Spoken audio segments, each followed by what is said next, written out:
Welcome to Pag-ibig. Pag may pag-ibig, may alam. Bakit nga ba December 25 ang pagdiriwang natin ng ating Kapaskuhan? As early as 2nd and 3rd century, meron na po tayong tinatawag na early Christian sources and apostolic tradition.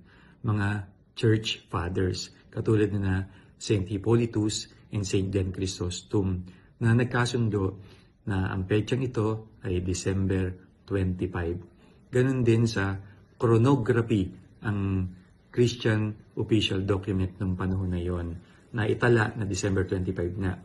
At kahit na ang mga kumakalaban sa simbahan noon, ang mga Donatis, ay sumang-ayon din sa petsang ito.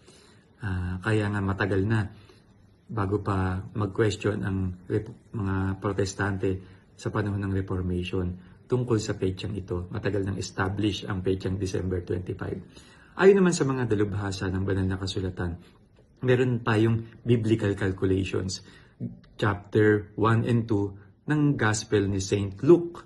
Sa panahon ni Zacarias sa kanyang pamumuno, yung Jewish priestly schedule nila, late September po ito.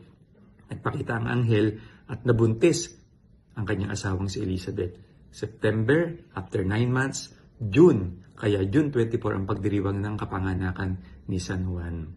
Ngayon, nang magpakita ang anghel sa Mahal na Birheng Maria, ang sabi, huwag kang matakot, walang imposible sa Diyos, ang pinsan mong si Elizabeth ay 6 na buwan ng nagdadalang tao. Kaya June, after 6 months, December. December naman ang kapanganakan ng ating manunubos. December, atras tayo ng 9 na buwan, March po yun. March 25, ang pagdiriwang natin ng Annunciation. Ano ang ating theological conclusions dito? 3. Una po, yung pagpapahalaga. Hindi lang ito basta birthday. Ito ay incarnation. Gospel of John chapter 1. The Word became flesh. Napakahalaga nito dahil simula ito ng ating redemption, ng ating kaligtasan. Dapat lang ipagdiwang. Kung sakali man na hindi ito ang exact date, late ng konti, advance ng konti, tinatanggap po ito ng Diyos dahil sa 2 Chronicles 30, ang mga Hudyo rin po ay nagbabago ng petsa dahil sa kanilang preparation at purification rituals. Nagbabago katulad ng pagdiriwang nila ng Passover dahil ang mahalaga ay yung pagdiriwang, hindi yung exact date. Dahil pangatlo, yung focus. Ang gusto ng Diyos ay obedience and faithfulness.